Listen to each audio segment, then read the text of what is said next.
Sarah Plain and Tall, Chapter 7. The dandelions in the fields had gone by, their heads soft as feathers.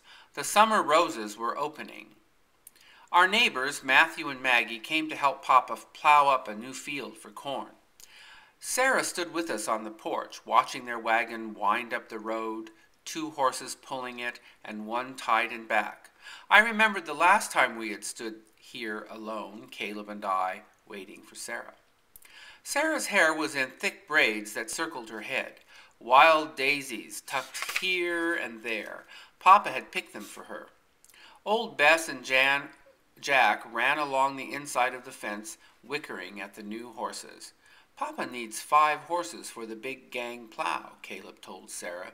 Prairie grass is hard. Matthew and Maggie came with their 2 children and a sack full of chickens. Maggie emptied the sack into the yard, and 3 red banty chickens clucked and scattered. They are for you, she told Sarah, for eating.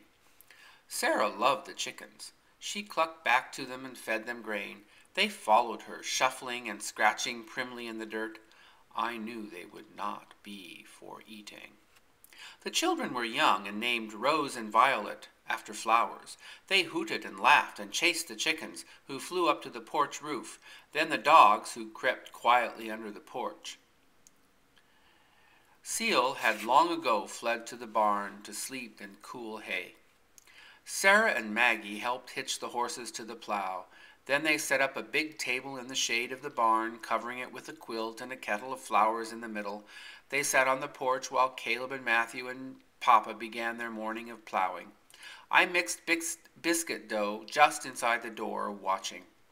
You are lonely, yes? Asked Maggie in her soft voice. Sarah's eyes filled with tears. Slowly I stirred the dough. Maggie reached over and took Sarah's hand. I miss the hills of Tennessee sometimes, she said. Do not miss the hills, Maggie, I thought. I miss the sea, said Sarah. Do not miss the hills. Do not miss the sea. I stirred and stirred the dough.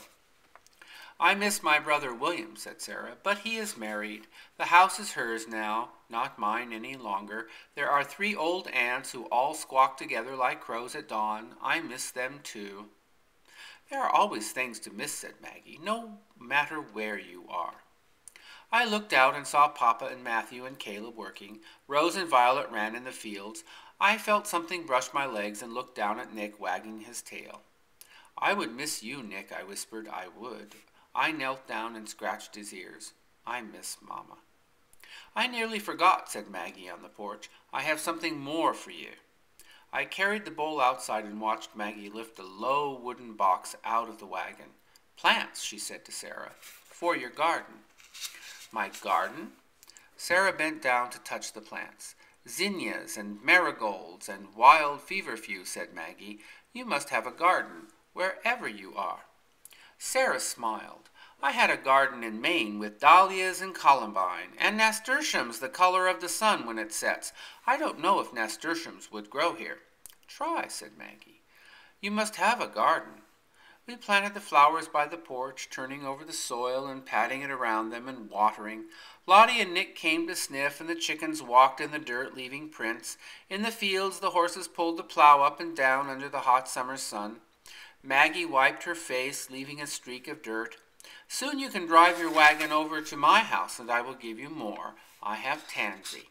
Sarah frowned. I have never driven a wagon. I can teach you, said Maggie, and so can Anna and Caleb and Jacob. Sarah turned to me. Can you, she asked. Can you drive a wagon? I nodded.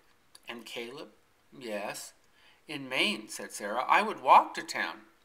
Here it is different, said Maggie. Here you will drive. Way off in the sky, clouds gathered. Matthew and Papa and Caleb came in from the fields, their work done. We all ate in the shade. We are glad you were here, said Matthew to Sarah. A new friend. Maggie misses her friends sometimes. Sarah nodded. There is always something to miss, no matter where you are, she said, smiling at Maggie.